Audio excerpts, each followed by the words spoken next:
Assalamualaikum warahmatullahi wabarakatuh.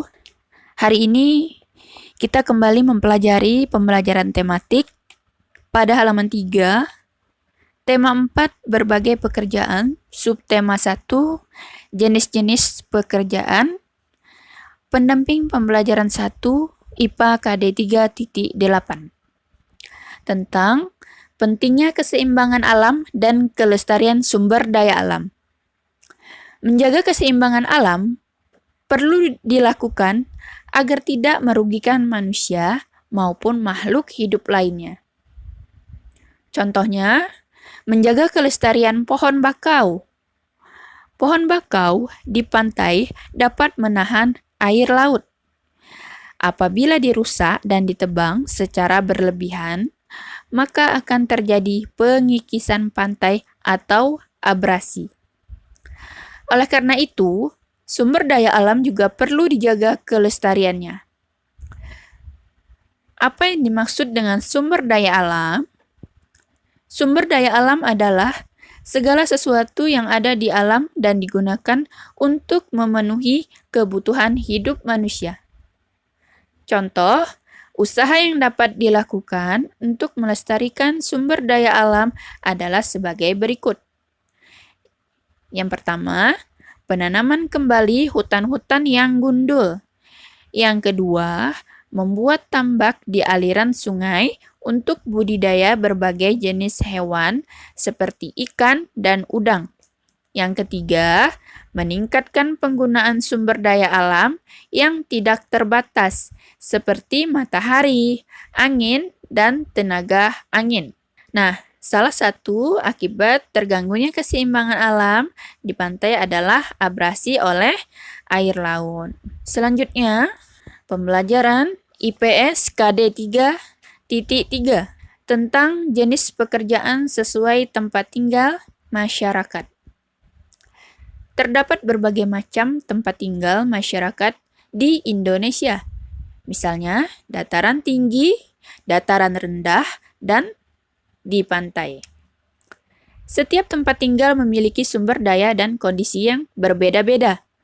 Hal ini memengaruhi kegiatan ekonomi yang dilakukan oleh masyarakat.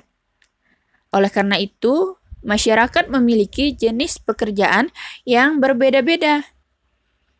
Nah, yang pertama, jenis pekerjaan di dataran tinggi. Dataran tinggi memiliki suhu yang sejuk.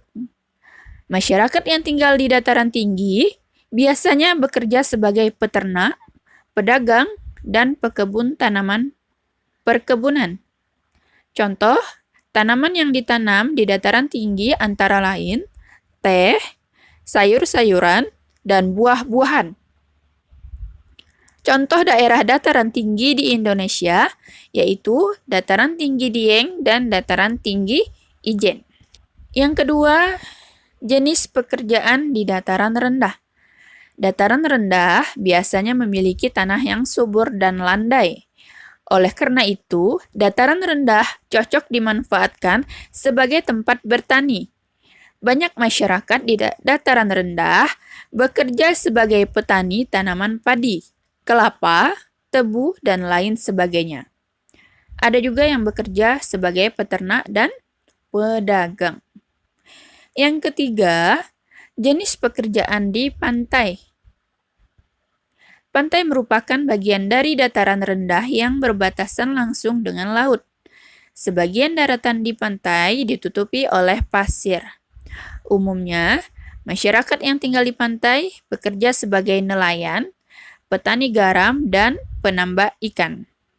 Selain itu, penduduk daerah pantai juga ada yang bekerja sebagai pembuat cenderamata, petani kelapa, pemandu wisata, dan pedagang. Selanjutnya, Bahasa Indonesia KD 3.5 tentang mengulas isi buku sastra. Sebuah buku sastra biasanya berisi satu atau beberapa cerita. Mengulas isi buku sastra berarti menjelaskan satu persatu hal yang dibahas di dalam buku. Selain itu, mengulas isi buku juga berarti menilai atau memberi pendapat terhadap buku yang sudah dibaca. Hal dari mengulas isi buku disebut ulasan. Ada beberapa hal yang dapat diulas dari sebuah buku sastra, di antaranya yang pertama data buku, judul, penulis, penerbit, jumlah halaman, dan tahun buku diterbitkan. Yang kedua, inti cerita yang terdapat di dalam buku. Yang ketiga, manfaat membaca buku tersebut, serta kelebihan dan kekurangan dari buku. Nah, inilah beberapa hal yang dapat diulas dari sebuah buku sastra.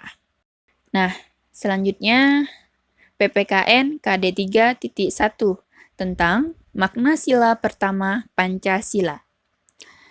Sila pertama Pancasila berbunyi ketuhanan yang Maha Esa. Berikut beberapa makna yang terkandung dalam sila pertama Pancasila.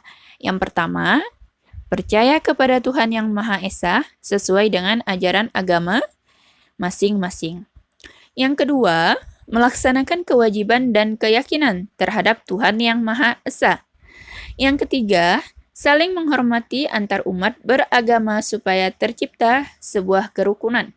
Yang keempat, tidak mengganggu teman yang sedang beribadah. Yang kelima, membina kerjasama dan tolong-menolong antar umat beragama. Inilah kelima makna sila pertama Pancasila.